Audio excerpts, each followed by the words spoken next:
আসসালামু আলাইকুম। এটিএন বাংলা সংবাদে সবাইকে স্বাগত জানাচ্ছি চৈতি সরওয়ার। শুরুতেই জানিয়ে দেব বিআরবি কেবলস সংবাদ শিরোনাম। সতর্ক না হলে করোনা তৃতীয় ঢেউ ঠেকানো যাবে না, আশঙ্কা স্বাস্থ্যমন্ত্রীর। বাংলাদেশ ভ্রমণের সর্বোচ্চ সতর্কতা যুক্তরাষ্ট্রের।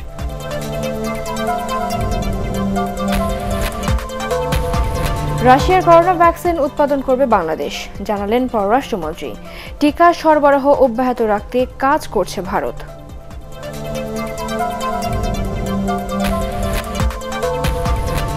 রাজধানীর ডিপোতে পৌঁছেছে মেট্রো রেলের ৬টি বগি। এবছরই উত্তরা আগারগাঁও রুটে চলাচল শুরু।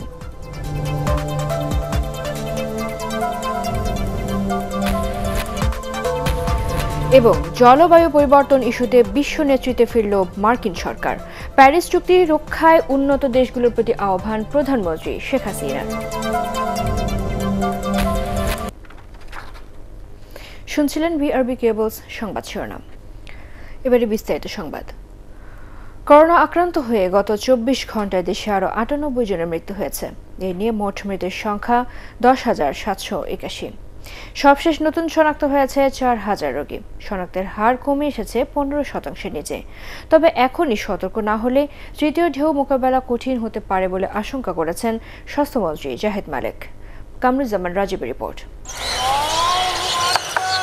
করোনা সংক্রমণে টানা কয়েকদিন শতাধিক প্রাণহানির পর গত ৩ দিনে মৃত্যুর সংখ্যা আছে ১০০-র কাছাকাছি।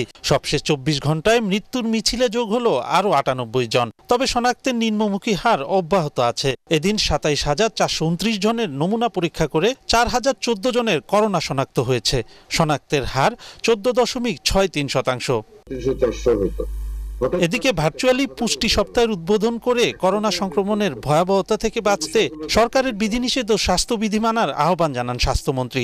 স্বাস্থ্যবিধি অনুসরণ না করলে করোনার তৃতীয় ঢেউ আসতে পারে বলেও আশঙ্কা প্রকাশ করেন তিনি। তৃতীয় ঢেউতে আমরা আক্রান্ত হতে পারি, সেই দিকে আমাদের খেয়াল রাখতে হবে যাতে তৃতীয় ঢেউটা আসে। এই যে আমরা ঘোরাঘুরি করলাম বেসামাল ভাবে, আমরা বিভিন্ন জায়গায় গেলাম, মাস্ক পরলাম না, সামাজিক দূরত্ব বজায় রাখলাম না, যার ফলে আমাদের এই দ্বিতীয় ঢেউ আসলো। একই কাজ যদি আমরা আবারও করি তাহলে আমাদের তৃতীয় ঢেউ আবার আসবে। সংক্রমণের তুলনায় চিকিৎসার অপ্রতুলতার কথা স্বীকার করে মন্ত্রী বলেন, মানুষ সচেতন না হলে পরিস্থিতি সামাল দেওয়া কঠিন হয়ে পড়বে। আমরা কত চিকিৎসা দিব, কত বেড বাড়াবো, কত হাই ফ্লো নাসাল ক্যামেরা দিব, কত অক্সিজেনের ব্যবস্থা করব। হাসপাতাল তো রাতারাতি বৃদ্ধি করা যায় না, হাসপাতালের বেড তো রাতারাতি বাড়ানো যায় না। তারপরেও আমরা সেই ২,৫০০ বেড থেকে আমরা ৭-৮,০০০ বেড এই অল্প সময়ের মধ্যে আমরা উন্নীত করেছি, যার ফলে এই ১০ গুণ রোগীও আমরা সামাল দিতে সক্ষম হয়েছি। কিন্তু এত বারবার কিন্তু এটা সম্ভব হবে না, সেজন্য আমাদের সকলকে সচেতন হতে হবে। অন্যদিকে বাড়ছে সুস্থতার হার। গত ২৪ ঘন্টায় সুস্থ হয়েছেন ৭,২৬৬ জন। সুস্থতার হার ৮৭.২৮%। Kamruzzaman Rajib, ATN Bangla, Dhaka. Corona virus সংক্রমণ মারাত্মকভাবে বেড়ে যাওয়ায় বাংলাদেশ সহ ১৫০টি দেশে ভ্রমণের সর্বোচ্চ সতর্কতা জারি করেছে যুক্তরাষ্ট্র।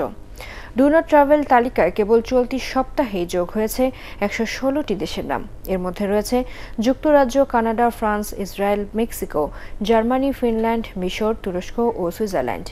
চীন, জাপানের মতো কিছু দেশের উপর তৃতীয় মাত্রার সতর্কতা জারি রেখেছে মার্কিন কর্তৃপক্ষ। গত মঙ্গলবারের আগ পর্যন্ত এই তালিকায় ছিল মাত্র ৩৪টি দেশ।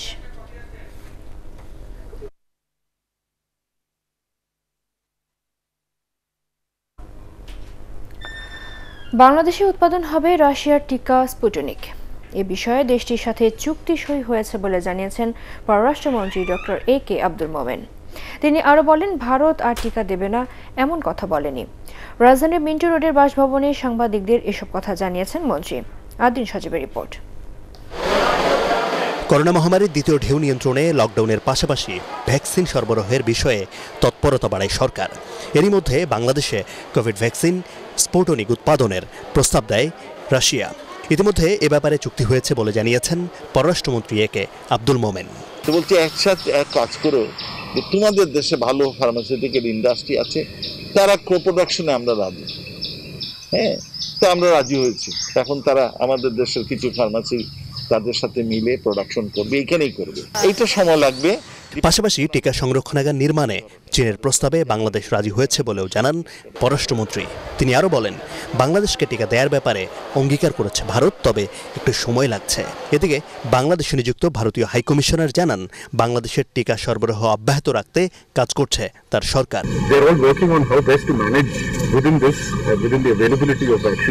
to manage supply. So they are doing our best.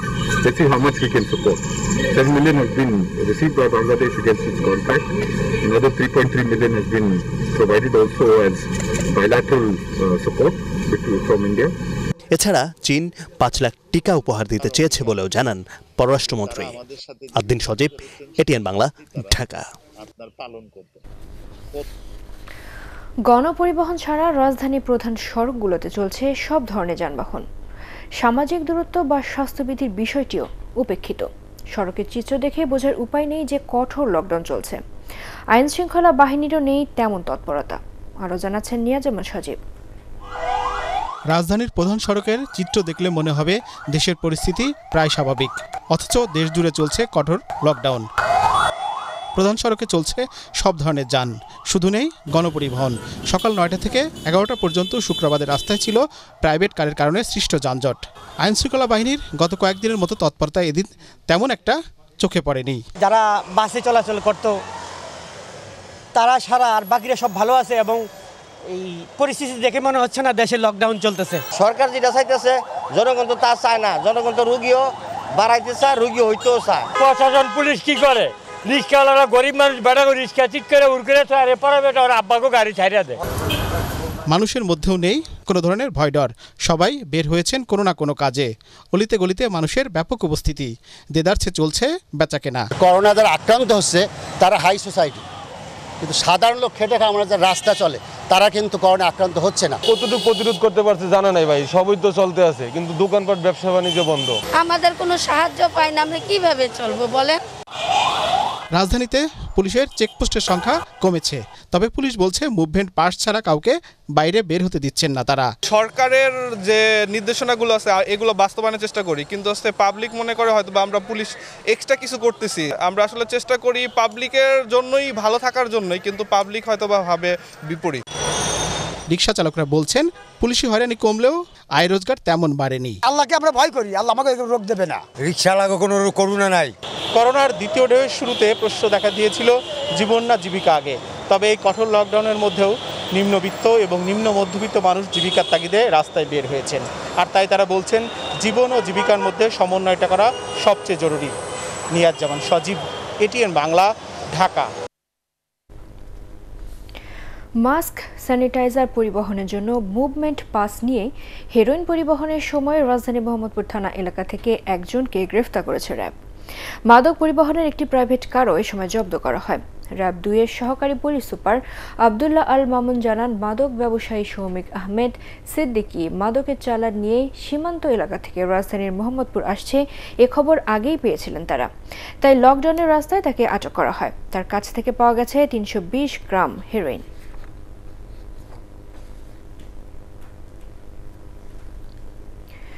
BNP নয়, হেফাজতে ইসলামের সাথে সরকারি সম্পৃক্ত বলে অভিযোগ করেছেন মির্জা ফখরুল ইসলাম আলমগীর।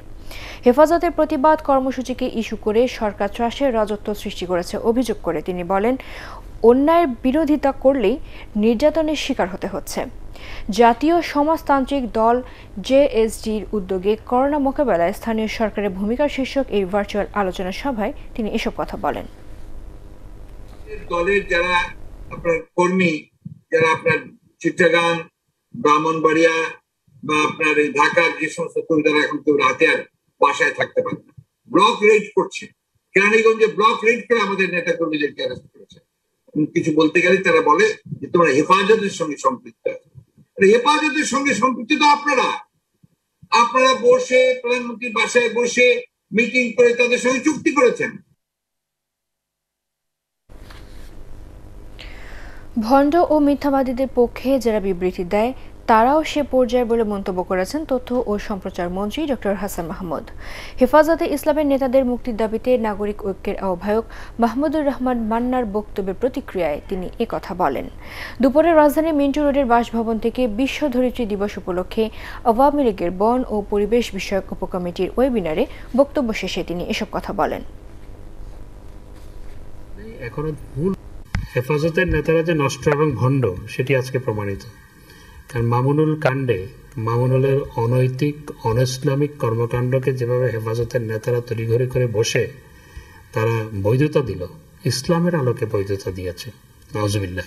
সুতরাং এই নষ্ট এবং ভণ্ড মিথ্যাবাদীদের যারা তাদের পক্ষ নিয়ে বিবৃতি দেয় তারা নষ্ট এবং ভণ্ডর পর্যায়ে পড়ে। রাজধানীর দিয়াবাড়ি ডিপোতে পৌঁছেছে বহুল প্রত্যাশিত মেট্রো রেলের 6টি বগি। জাপান থেকে জাহাজে মংলা বন্দর দিয়ে কোচগুলো দেশে আনা হয়। খুব শিগগিরই বগিগুলো লাইনের উপর স্থাপন করা হবে বলে জানিয়েছেন মেট্রো রেলের কর্মকর্তারা। বগির দ্বিতীয় চালানটিও দেশের পথে রয়েছে বলে জানিয়েছেন সড়ক পরিবহন ও সেতু মন্ত্রী ওবায়দুল কাদের। এবছরই উত্তরা আগারগাঁও রুট চালুর প্রস্তুতি চলছে বলে উল্লেখ করেন তিনি। রিপোর্ট করছেন মাহমুদুর রহমান। অল্প সময়ের মধ্যে স্বপ্নের মেট্রো রেলের সুফল পেতে যাচ্ছে রাজধানীবাসী। এরই মধ্যে শেষ হয়েছে দেশের প্রথম মেট্রো রেলের সার্বিক অগ্রগতির প্রায় 62% কাজ। প্রথম পর্যায়ে উত্তরা থেকে আগারগাঁও অংশের কাজের অগ্রগতি হয়েছে প্রায় 84%। সড়ক পরিবহনের সেতুমন্ত্রী ওবায়দুল কাদের তার বাসায় নিয়মিত ব্রিফিংয়ে এ তথ্য জানিয়ে বলেন, 6 কোচ বিশিষ্ট প্রথম মেট্রো রেলের সেট উত্তরার দিয়াবাড়ির ডিপোতে পৌঁছেছে। বগির দ্বিতীয় চালানটির জাহাজীকরণ এরই মধ্যে সম্পূর্ণ হয়েছে। জুনের মধ্যভাগে তৃতীয় ও চতুর্থ সেটের শিপমেন্ট বাংলাদেশে পৌঁছবে বলে আশা প্রকাশ করেন সেতুমন্ত্রী। আজ সকাল থেকে মেট্রো ট্রেন কোচ বাস থেকে নামিয়ে ডিপোতে নিয়ে আসার কাজ শুরু হয়েছে। আশা করছি আগামীকালের মধ্যে মেট্রো ট্রেন সেটটি ডিপোতে পৌঁছে যাবে। বাংলাদেশে প্রথম মেট্রো রেল নির্মাণ কাজের সর্বশেষ সার্বিক অগ্রগতি শতকরা 61.49%। মেট্রো রেলের বগিগুলো বৃহস্পতিবার সকালে দিয়াবাড়ি নেওয়া হয়। খুব শিগগিরই এগুলো রেল লাইনের উপর তোলা হবে বলে জানান মেট্রো রেলের কর্মকর্তারা। এটি একটি অত্যন্ত জটিল এবং ইলেকট্রনিক নিউমেটিক সব মিশে আছে। সুতরাং সকল গ্রুপের সহযোগিতায় আমরা একটা ইন্টিগ্রেটেড টেস্ট করব। তারপরে আমরা এই ট্রেনগুলো পরবর্তীতে হ্যান্ডওভার করা হবে, ফাইনালি ডিএমটিসিএল-এর কাছে হ্যান্ডওভার করা হবে। প্রথম ধাপে উত্তরা দিয়াবাড়ি থেকে আগারগাঁও পর্যন্ত চলাচল করবে মেট্রো রেল। নির্ধারিত সময় শেষ করতে লকডাউনের মধ্যেও দিনরাত চলছে এ প্রকল্পের কাজ। মাহমুদুর রহমান, এটিএন বাংলা, ঢাকা। প্যারিস জলবায়ু চুক্তির প্রতিশ্রুতি রক্ষায় উন্নত দেশগুলোর প্রতি আহ্বান জানিয়েছেন প্রধানমন্ত্রী শেখ হাসিনা। যুক্তরাষ্ট্র আয়োজিত লিডার্স সামিটে এ সংক্রান্ত 4টি প্রস্তাব তুলে ধরেন তিনি। ধরিত্রী দিবস উপলক্ষে ভার্চুয়ালি আয়োজিত এই সম্মেলনের মাধ্যমে জলবায়ু পরিবর্তন ইস্যুতে বিশ্ব নেতৃত্বে ফিরল ওয়াশিংটন। এর উদ্বোধন করেন মার্কিন প্রেসিডেন্ট জো বাইডেন। বক্তব্য রাখেন জাতিসংঘ মহাসচিব অ্যান্টনিও গুতেরেস ও চীনা প্রেসিডেন্ট শি জিনপিং সহ বিশ্ব নেতারা। বরকতুল্লাহ সুজনের রিপোর্ট। বিশ্বের দ্বিতীয় সর্বোচ্চ কার্বন নির্গমনকারী দেশ যুক্তরাষ্ট্র 2017 সালে ক্ষতিগ্রস্ত ও উন্নয়নশীল দেশগুলোর কথা না ভেবে প্যারিস জলবায়ু চুক্তি থেকে সরে যায় ট্রাম্প প্রশাসন। এতে অনেকটাই অভিভাবকহীন হয়ে পড়ে শিল্পোন্নত, স্বল্পোন্নত, দরিদ্র সব পক্ষই। লিডার্স সামিট আয়োজনের মধ্য দিয়ে সেই শূন্যস্থানে আবারও ফিরল যুক্তরাষ্ট্র। সম্মেলন উদ্বোধন করেন জো বাইডেন, যিনি মার্কিন প্রেসিডেন্টের দায়িত্ব নেয়ার দিনেই প্যারিস চুক্তিতে ফেরার ঘোষণা দিয়েছিলেন। সাথে ছিলেন vice president Kamala Harris. This summit is our first step on the road we'll travel together, God willing, all of us, to and through Glasgow this November in the UN Climate Change Conference. You know, to set our world on a path to secure, prosperous and sustainable future. দুদিনব্যাপী এই সম্মেলনের প্রথম অধিবেশনে বক্তব্য রাখেন প্রধানমন্ত্রী শেখ হাসিনা। জলবায়ু ইস্যুর নেতৃত্বে ফিরে আসায় যুক্তরাষ্ট্রকে ধন্যবাদ জানান তিনি। বাংলাদেশের হয়ে বিশ্ব নেতাদের কাছে তুলে ধরেন 4টি প্রস্তাব। Immediate and ambitious action plan by developed countries to reduce their carbon emissions, ensuring the annual target of $100 billion major economies, international financial institutions, and private sectors should come forward for concessional climate financing. Focus is needed on green economy and carbon neutral technologies. নিজেদের অভিজ্ঞতা তুলে ধরেন অন্যান্য ক্ষতিগ্রস্ত দেশগুলোর নেতারাও। ইতিবাচক সাড়া দেন চীনা প্রেসিডেন্ট শি জিনপিং এবং রুশ প্রেসিডেন্ট ভ্লাদিমির পুতিন। প্রতিশ্রুতি দেন সব দেশের সাথে মিলেমিশে কাজ করার। প্রথম দিনে 3টি সেশন, যেখানে বৈশ্বিক গড় তাপমাত্রা বৃদ্ধি 1.5 ডিগ্রি সেলসিয়াসের নিচে রাখার উপায়, প্রতিশ্রুতি ও করণীয় নিয়ে আলোচনা হয়। সম্মেলনের দ্বিতীয় ও সমাপনী দিনে আলোচনা হবে 2050 সালের মধ্যে কার্বন নির্গমন শূন্যের কোঠায় নামিয়ে আনা, জলবায়ু বান্ধব অর্থনীতি, বিনিয়োগ ও কর্মসংস্থান নিয়ে। বরকতুল্লাহ সুজন, এটিএন বাংলা। দরিদ্র মানুষের কাছে খাবার পৌঁছে দিতে না পারলে লকডাউন সফল করা সম্ভব নয় বলে মনে করেন নাগরিক প্রতিনিধিরা। রাজধানীতে প্রতীকী অবস্থান কর্মসূচিতে 35,000 কোটি টাকা বরাদ্দ করে এনজিও সহ আন্তর্জাতিক সংস্থাগুলোর মাধ্যমে সহায়তা পৌঁছানোর আহ্বান জানান তারা। এ সময় গণস্বাস্থ্য কেন্দ্রের প্রতিষ্ঠাতা ডক্টর জাফরুল্লাহ চৌধুরী বলেন, লকডাউনে মাত্র 10.5 কোটি টাকা বরাদ্দ দিয়ে জনগণের সাথে তামাশা করেছে সরকার। ইকরামুল হক সায়েমের রিপোর্ট। লকডাউনে মানুষের হাহাকার বন্ধে ঘরে ঘরে খাদ্য পৌঁছাও শিরোনামে নাগরিক প্রতীকী অবস্থান কর্মসূচির আয়োজন করা হয় কেন্দ্রীয় শহীদ মিনারে। এতে গণফোরাম, নাগরিক ঐক্য, নাগরিক সংহতি সহ বামপন্থী বিভিন্ন সংগঠনের নেতা ও নাগরিক সমাজের প্রতিনিধিরা বক্তব্য রাখেন। সরকারের 10.5 কোটি টাকা সহায়তার ঘোষণাকে অপর্যাপ্ত বলে দাবি করেন তারা। গভর্নমেন্ট কি এতই দিন দরিদ্র গরিব? আপনি 15 লক্ষ কোটি টাকার বাজেট করেন আর গরিব মানুষকে দেওয়ার জন্য ডিসির মাধ্যমে মাত্র 10.5 কোটি টাকা দিয়েছেন। যদি কেউ লকডাউনের মতো জায়গায় যায় তাহলে তার প্রথম শর্ত হচ্ছে মানুষের ঘরে খাদ্য পৌঁছানো। সেটা না করে লকডাউনের ঘোষণা দেওয়া একটা প্রতারণা। চলমান পরিস্থিতিতে দেশে হতদরিদ্রের সংখ্যা বেড়েছে উল্লেখ করে তাদের সহায়তায় 100 দিনের পরিকল্পনা করার আহ্বান জানান কেউ কেউ। বরাদ্দ দেওয়া অর্থ বন্টনে ও প্রক্রিয়া স্বচ্ছ করার তাগিদ দেন বক্তারা। 100 দিন এই 5 কোটি মানুষকে 50 টাকার মতো খাদ্য, নাহলে 50 টাকা ক্যাশ তাদেরকে দেওয়া হোক। 5,23,000 কোটি টাকার বাজেট থেকে 35,000 কোটি টাকা নেওয়া খুব বেশি না। সবাইকে নিয়ে রাজনৈতিক কর্মী, শিক্ষার্থী, সামরিক বাহিনী, এনজিও তাদের মাধ্যমে বিনা ফিতে প্রত্যেকের বাড়িতে খাবার পৌঁছে দেয়, তবেই আজকে লকডাউনকে সফল হবে, তার আগে নয়। তাদের অভিযোগ, করোনা সংক্রমণ প্রতিরোধে বাস্তব পদক্ষেপ নেওয়া হচ্ছে না। ইকরামুল হক সায়েম, এটিএন বাংলা, ঢাকা। এটিএন বাংলার বিশেষ প্রতিনিধি ফজলে রাব্বির মা হাসিনা খানম করোনা আক্রান্ত হয়ে রাজধানীর একটি হাসপাতালে মারা গেছেন। ইন্না লিল্লাহি ওয়া ইন্না ইলাইহি রাজিউন। মৃত্যুকালে তার বয়স হয়েছিল 74 বছর। তিনি ক্যান্টনমেন্ট বোর্ডের আওতাধীন মুসলিম মডার্ন একাডেমির শিক্ষিকা ছিলেন। রাজধানীর সোভানবাগে প্রথম নামাজে জানাজা শেষে তাকে রাজবাড়ি নেওয়া হবে। সেখানে পারিবারিক কবরস্থানে বাদ ফজর তাকে দাফনের কথা রয়েছে। হাসিনা খানমের মৃত্যুতে গভীর শোক জানিয়েছে এটিএন বাংলা পরিবার। ইভ্যালি ইফতার সংবাদ। রাজধানীর বাজার ও অলিতে গলিতে অস্বাস্থ্যকর পরিবেশে তৈরি হচ্ছে ইফতার সামগ্রী। দৃষ্টিনন্দন এসব খাবার স্বাস্থ্যকর কিনা তা না ভেবেই কিনছেন ক্রেতারা। মুখরোচক হলেও বাজারের এই খাবারগুলো স্বাস্থ্যের জন্য ঝুঁকিপূর্ণ বলে জানান পুষ্টিবিদরা। রিপোর্ট করছেন সৈয়দ রিয়াজ।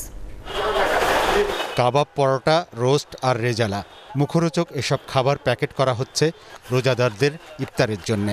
অভিজাত দোকানের পাশাপাশি রাজধানীর অলিগলিতে অস্বাস্থ্যকর পরিবেশে তৈরি হচ্ছে বেগুনি, চপ, পেঁয়াজু, জিলাপি আর হালিম।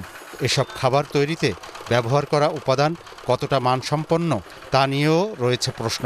এরপরও শুধু খেতে মজা বলেই এসব কিনে নিচ্ছে লোকে।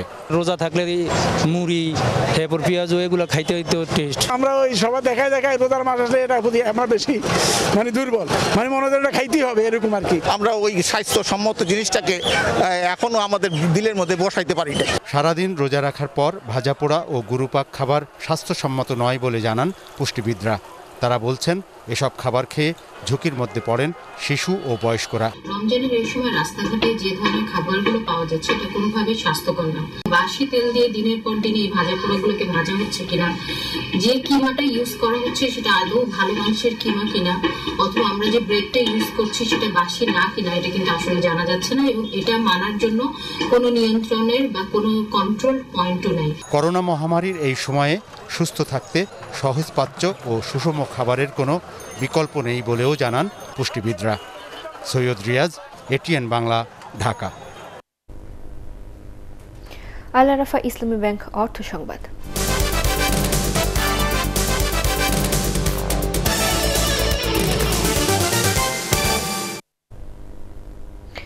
ঝিনাইদহে চলমান লকডাউনে কর্মহীন হতদরিদ্র 1000 মানুষের মাঝে প্রধানমন্ত্রীর উপহার 10 কেজি করে চাল ও নগদ অর্থ সহায়তা বিতরণ করা হয়েছে। জেলা প্রশাসনের আয়োজনে বীরশ্রেষ্ঠ হামিদুর রহমান স্টেডিয়ামে এসব বিতরণকালে জেলা প্রশাসক মুজিবুর রহমান এবং পৌর মেয়র সাইদুল করিম মিন্টু উপস্থিত ছিলেন।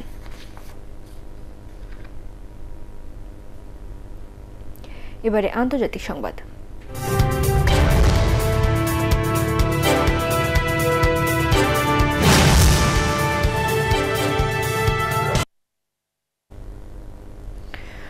করোনা সংক্রমণে বিশ্ব রেকর্ড করল ভারত। একদিনে দেশটিতে করোনা শনাক্ত হয়েছে 3,14,000-এর বেশি। এর আগে গত জানুয়ারি মাসে যুক্তরাষ্ট্রে একদিনে শনাক্ত হয়েছিল 2,97,430 জন। মারা গেছেন 2,104 জন। অক্সিজেন, হাসপাতালে শয্যা আর রেমডেসিভির সহ প্রয়োজনীয় ওষুধ ও চিকিৎসা সামগ্রীর ব্যাপক সংকটে নাকাল হতে হচ্ছে রোগী ও প্রশাসনকে। রাতে মহারাষ্ট্র, মধ্যপ্রদেশ সহ 7টি অঙ্গরাজ্যে অক্সিজেন সরবরাহের কোটা বাড়ানোর ঘোষণা দেন কেন্দ্রীয় স্বাস্থ্যমন্ত্রী হর্ষবর্ধন। করোনা সংক্রমণের মধ্যে পশ্চিমবঙ্গে আজ অনুষ্ঠিত হচ্ছে বিধানসভা নির্বাচনের 6ষ্ঠ দফা ভোট গ্রহণ। চলছে প্রার্থীদের জোর প্রচারণা। মুখ্যমন্ত্রী মমতা ব্যানার্জি ছাড়াও এসব সমাবেশে অংশ নিচ্ছেন কেন্দ্রীয় নেতারা। জানিয়ে দেব সাহরির সময়সূচি।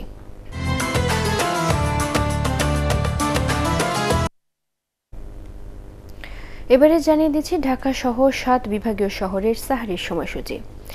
ঢাকা ও আশেপাশে এলাকায় আজ সাহরির শেষ সময় রাত 4টা 12 মিনিট, রাজশাহীতে 4টা 17 মিনিট, সিলেটে 4টা 3 মিনিট, চট্টগ্রামে 4টা 10 মিনিট, খুলনায় 4টা 18 মিনিট, বরিশালে 4টা 14 মিনিট, রংপুরে 4টা 11 মিনিট এবং ময়মনসিংহে সাহরির সময় রাত 4টা 9 মিনিট। এবারে বাংলাদেশ শ্রীলঙ্কার টেস্ট সিরিজের খবর।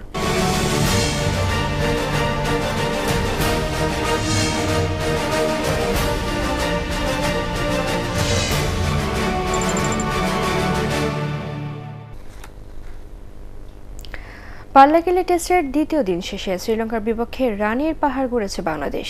দিন শেষে টাইগারদের সংগ্রহ 4 উইকেটে 474 রান।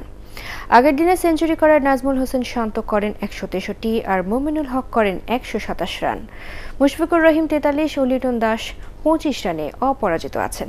মুমিনুর রিপনের রিপোর্ট।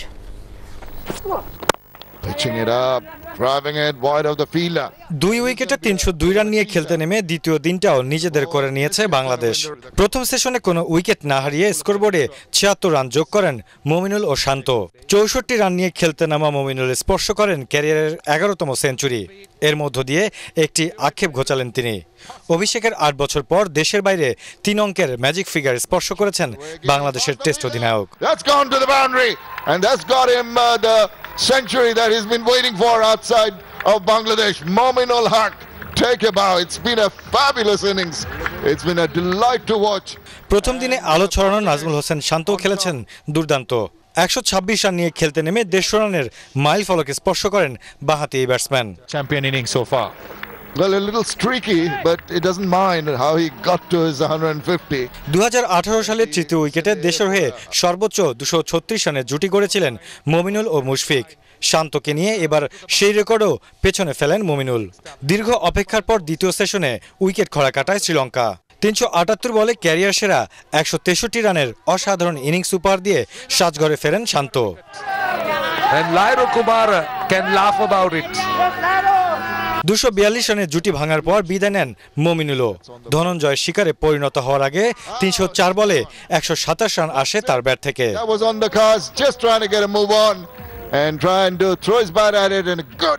তাদের বিদায়ের পর 50 রানের জুটিতে আবারও লঙ্কানদের হতাশ করেন মুশফিক ও লিটন, কিন্তু আলো স্বল্পতার কারণে প্রায় 30 ওভারের খেলা হয়নি।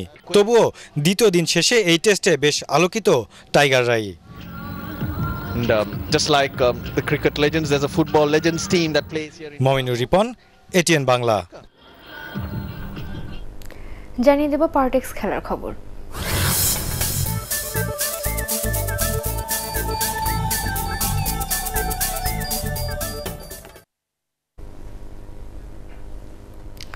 বাংলাদেশ প্রিমিয়ার লিগের দ্বিতীয় পর্ব শুরু হবে 30 এপ্রিল। তবে 12 দিন খেলা পর দীর্ঘ বিরতিতে যাবে লিগ। ঈদের ছুটি, জাতীয় দলের ক্যাম্প ও এএফসি কাপের কারণে 1 মাসেরও বেশি সময় বন্ধ রাখতে হবে লিগ। বৃহস্পতিবার বাফুফে প্রফেশনাল লিগ ম্যানেজমেন্ট কমিটির আওতাধীন প্রিমিয়ার লিগ 2020-21 সম্পর্কিত সাব কমিটির জরুরি সভায় দ্বিতীয় পর্ব শুরুর সিদ্ধান্ত হয়েছে। শেষ করার আগে বিআরবি কেবলস সংবাদ শিরোনাম জানিয়ে দেব আরও একবার।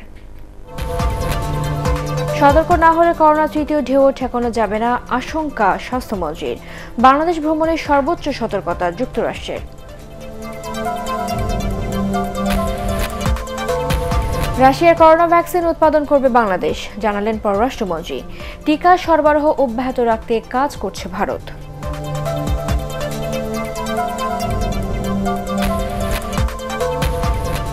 রাজধানীর ডিপোতে পৌঁছেছে মেট্রো রেলের 6টি বগি। এবছরই উত্তরা আগারগাঁও রুটে চলাচল শুরু।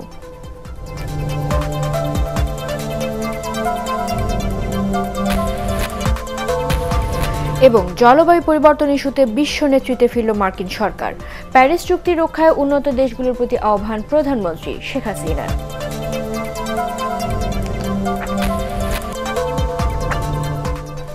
পরবর্তী সংবাদ দেখার আমন্ত্রণ জানিয়ে এখনকার মতো শেষ করছি। করোনা ভাইরাস থেকে নিজেকে সুরক্ষিত রাখতে মাস্ক পরুন এবং বারবার হাত পরিষ্কার করুন। এটিএন বাংলা সংবাদ ইউটিউবে দেখতে ব্রাউজ করুন youtube/এটিএন বাংলা নিউজ। ধন্যবাদ সবাইকে।